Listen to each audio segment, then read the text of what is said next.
Christian Mix 106 was something that came about during the COVID days. We launched in August of 2020, and the goal in mind that we set out was to be unconventional, to have a non-traditional, out-of-the-box ministry. Over two-thirds of Americans report that they listen to online radio. Why is internet radio so popular?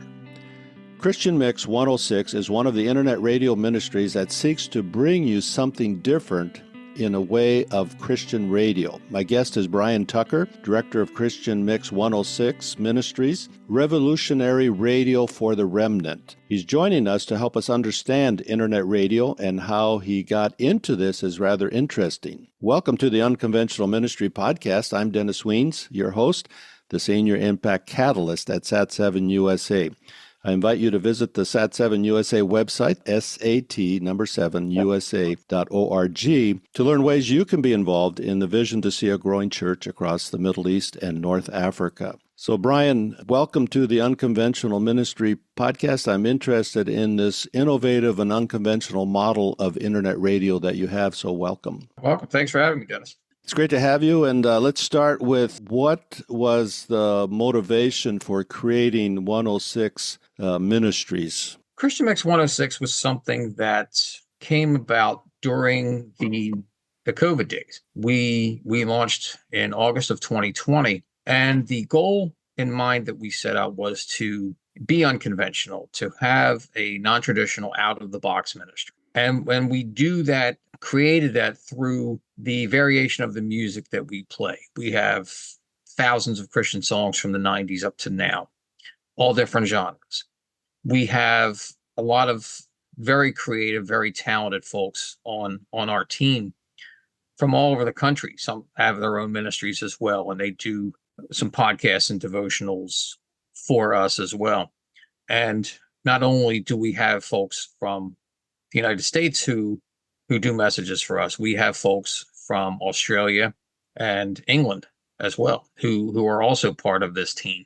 And this is what we set out to do. We go by two credos. We Mark 16:15, go into all the world and preach the gospel to all creation. And our tagline is to entertain, to enlighten, to bring people to Jesus.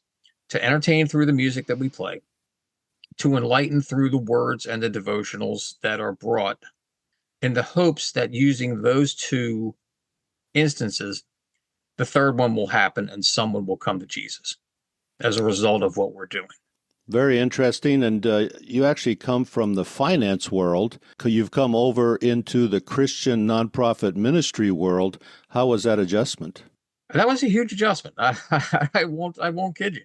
Back in 2018, I was at that point almost 30 years in the financial services sector, and got to a point where you start to see the career path kind of on the decline, and things really just aren't that motivation, that drive, that passion is just not there anymore. So I literally came home one afternoon and said to my wife, I said, you know what, I can't do this anymore. I have to find something different to do with my life, because this just isn't it. So she said, okay. So, May 31st of 2018, I called it quits and put that part of life behind. After about a month or so, I got that calling. So, okay, to do something with full-time ministry. I didn't know what that was, didn't know what it would look like, but I was told that was what I was going to do. So I looked around for schools. I went. I have my associates in ministry, which I received in 2019. I'm just about to finish my work up for my bachelor's in ministry, so I'm just waiting on the final stuff for that before they send me the degree. And I got into the media side of the ministry in 2019. I was working with a church over in southern New Jersey, about an hour or so from us, to just help out on air, help out on just, marketing and that kind of thing. And taking that time to be over there and doing that, and that really gave the impetus to start what we're doing at Christian Mix 106. between myself and my assistant director, Jennifer Cotney, we used the model that I alluded to earlier with the very randomness of music, with all of the people that we have associated with. And we set that goal to use as many tools as possible to reach as many people as possible using the means that we have. I had no idea when 2020 came, and even in 2019, working with the other state, the other station, how many different ways there were and are to do ministry. Right. And in 2024, we're still seeing all the new innovative and creative ways to do ministry, because if there's one thing that 2020 taught people, is you had to learn to adapt, and you really had to do it on the fly. And to be able to reach folks not just 10 miles away, but not just 100 miles away, but maybe 10,000 miles away, with bringing the word, with bringing an inspirational song, just doing what we can to share the love of Jesus to someone on the other side of the planet is something that's truly mind-boggling. And there are so many people out there who are doing so many great things, not only in media ministry, on the radio side, on the TV and podcast side, on the publishing side.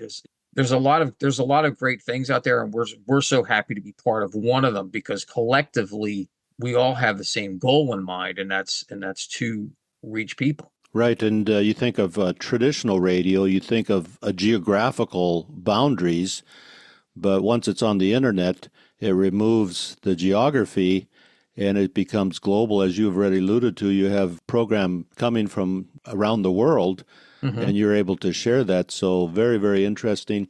I know for our ministry, we're broadcast satellite television, digital, social media. And innovative for us is virtual production, where we can bring people from anywhere in the world and put them on the same set. And now we're doing virtual live production. So the innovation in ministry is really interesting. What you guys are doing is really interesting as well. What are some things you're hearing from your listeners? Maybe in this country, but of course, there's no geographical boundary to what you're doing through the internet. It could be from around the world. Yeah, some of the feedback we receive is, hey, we like what you're doing. We don't hear the same songs over and over again. So one thing we don't have the repetition that your geographical or terrestrial stations have. So we're able to do more, with the music. We're able to, to have all of these different folks with all these different perspectives bringing the word, and people we have found really appreciate that. We've received some very positive feedback, and one of the things that we do is we are very open and receptive to your independent music artists, folks who will not get a chance on your larger stations because they're not signed with a label. And just because you're a musical artist and you're not signed with a label doesn't mean you don't have a story to share, a testimony to share. You don't have, you just don't have it. That is absolutely not the case. We have so many talented independent artists. I mean, we have hundreds of them that we play, and we're grateful to them, and they keep telling people, hey, send your stuff to these guys. They'll play it. They'll play you. They'll give you a chance, and that's what we want to do. We want to be cheerleaders for folks like that, because they work hard, and they have that story to share, and if we can help them share that, if we can help even that one person who maybe needs to hear that testimony. Not everybody's a Matthew West, not everybody's a Carrie Joe, but not everybody's supposed to be. Whoever you are, these artists, they're using their gifts that they were given, and they're using them in great ways. And if we can help them increase their exposure through and again, even have one more person, then we're doing what we're supposed to do. Sounds like you're very innovative and creative as a Christian broadcast model. What are some other things? I know we talked a little bit about your financial model, funding model. Share with our podcast listeners a little bit about how you fund this ministry. We are completely a listener-supported ministry. We have through our website, we have a donate tab, and you can click on the button and donate to us. That's our financial situation. Yeah, we're completely listener supported. But one thing that makes us different, I believe, and kind of sets us apart, is we have all kinds of folks who do messages and not only podcast devotionals, your TV length, 28.5 minute programs for us. And yes, we are a business. We are a 501c3 nonprofit, but we also are a ministry first. And something that we do, which I believe really sets us apart, is we do not charge all of these contributors that we have for their airtime. We treat them as part of our family. If we're interested in bringing someone in, we sit down with them, we talk to them, we get to know them. This isn't just, hey, we want to have you, and then just never hear you never hear from us, or vice versa again. We want to know these people. We consider them family. But one thing that we make perfectly clear up front is that they will not no one will ever come to them, whether myself, Jennifer Cotney, our assistant director. No one will ever come to them and say, hey, you need to contribute to the ministry to be on the air. That will never happen, because we're not in a place to know what people's financial situations are. Whether you have $5, $5,000, $500,000, $5 million, that doesn't matter. It's not my business. We make it perfectly clear to people, we want to have you as part of this ministry. And if you're so led to make a contribution, if you're able to make a contribution, it's every dollar is a help, but it will never be a condition of acceptance to be part of this ministry. That's something that, for the nearly 4 years that we have been active, that has really worked for us. And praise God, we have some very faithful givers. Our monthly bills are paid, and I'm very proud of the model that we have, and that's something that we will not change, because this is our belief, and this is what we're supposed to do. It sounds like a unique and creative model, and I encourage our podcast listeners to check out christianmix106.com. And once they go there, where should they click? What tab should they click on first, or how do you navigate your website there? Okay, we have a lot of tabs through our website. Right on our homepage at the top, there's a big red Listen Live button. You can click that. It will take you to the player. You click play, and you can hear us 24 hours a day. We have our we have our team members mentioned. We do something different where we spotlight a team member, we spotlight an artist, and we spotlight another artist in a segment we call 5 Questions With. So we want to recognize our folks who are part of our team each month. We have an independent artist who we spotlight, and we share their bio to get some folks to know about them. And our 5 Questions With segment is we have an artist. We ask five basic questions for them to share some of their own information out there. What is your favorite scripture? How did you pursue music, and so on and so forth. So we have a lot of different tabs on our site where people can get all kinds of information. A lot of it, of course, right on the homepage. It gives you a lot of stuff. And we have our program schedule, our on demand. We have a huge on demand library. So in our on demand tab of the site, we have hundreds of different audio podcasts, video podcasts, and the like. And you can just click on those and just watch them or listen to them anytime. There is no subscription. There's no, you need to put your name in. There's none of that. You can literally click on it, watch, listen to your heart's content. Very good. And I encourage our podcast listeners to get on the website. That's christianmix106.com. And look at some of the different tabs, look at some of the different artists, independent artists, some artists they probably never heard of, some podcasts that they'd find extremely interesting. So, Brian, this is fascinating to talk to you about this radio that comes out of the COVID pandemic that you've launched several years ago.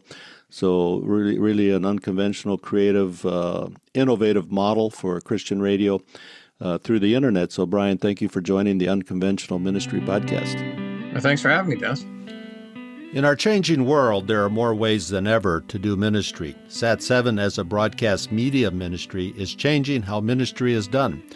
Through innovative approaches, collaborative efforts, broadcast satellite television, web streaming, and social media, Sat7 is making a difference.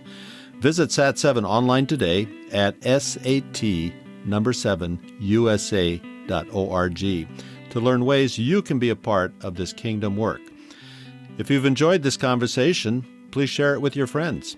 If you know of an unconventional ministry approach, please introduce us. We'd like to have them on as guests. Thank you again for joining this episode of the Unconventional Ministry Podcast.